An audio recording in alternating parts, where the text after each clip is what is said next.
Bongkar pasang kabinet mewarnai setahun pemerintahan Prabowo Gibran. Ya, sejumlah pihak mempertanyakan efektivitas kinerja kabinet yang dinilai tumpang tindih dan terlalu jumbo. Demi Allah, saya bersumpah akan memenuhi kewajiban Presiden Republik Indonesia. 20 Oktober, tepat setahun Prabowo Subianto Gibran Rakabuming memimpin negeri ini. Usai dilantik, Presiden langsung tancap gas, susunan kabinet segera dibentuk.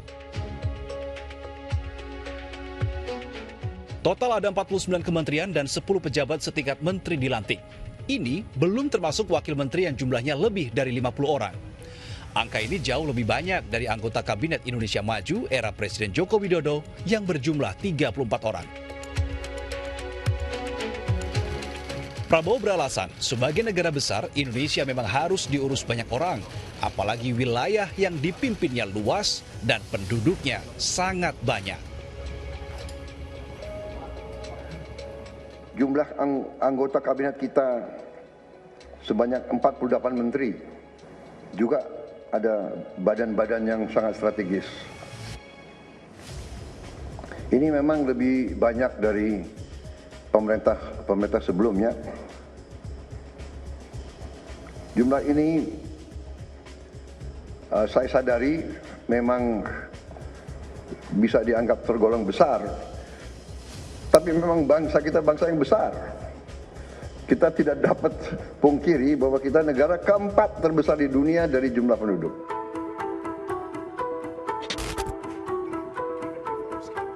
Benarkah alasan yang disampaikan Prabowo? Jika merujuk Amerika Serikat, jumlah anggota kabinet Donald Trump ternyata tidak lebih dari 20 orang. Padahal, luas wilayah negeri Paman Sam mencapai 9.834 juta kilometer persegi atau 4 kali luas Indonesia. Jumlah penduduknya pun nomor 3 terbanyak di dunia, lebih dari 347 juta orang. Begitu juga dengan Tiongkok. Saat ini jumlah penduduk negeri tirai bambu sudah lebih dari 1,4 miliar jiwa. Dengan luas wilayah yang mencapai 9,7 juta kilometer persegi, Tiongkok hanya memiliki 26 kementerian, ditambah 5 lembaga setingkat kementerian. Jadi, negara besar harus diurus banyak orang, ternyata tidak selamanya benar. Apalagi Prabowo berulang kali menekankan pentingnya melakukan efisiensi anggaran. Kabinet gemuk atau besar, komposisinya banyak dibanding misalkan Amerika ataupun Tiongkok, memang punya mazhab politik presidennya yang berbeda dari Pak Prabowo. Seperti itu, misalkan Tiongkok dengan tunggal satu partai, atau US karena dia yang menang Demokrat, ya Demokrat, semacam itu.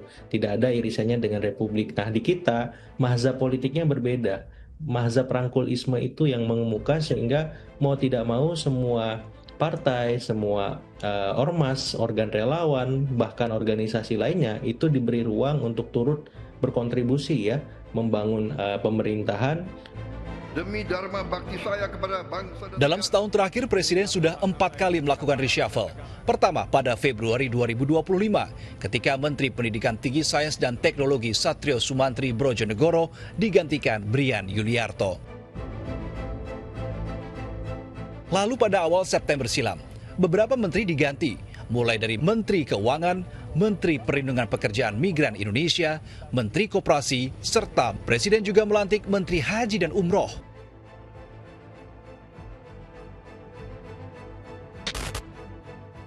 Sepekan kemudian, Presiden melantik Jamari Caniago sebagai Menko Polkam dan Erick Thohir sebagai Menpora yang sebelumnya kosong. Presiden juga melantik Kepala Badan Komunikasi Pemerintah dan Kepala Staf Presiden yang baru. Terakhir, Presiden menambah posisi 2 wakil menteri, yakni Wakil Menteri Dalam Negeri dan Wakil Menteri Kesehatan.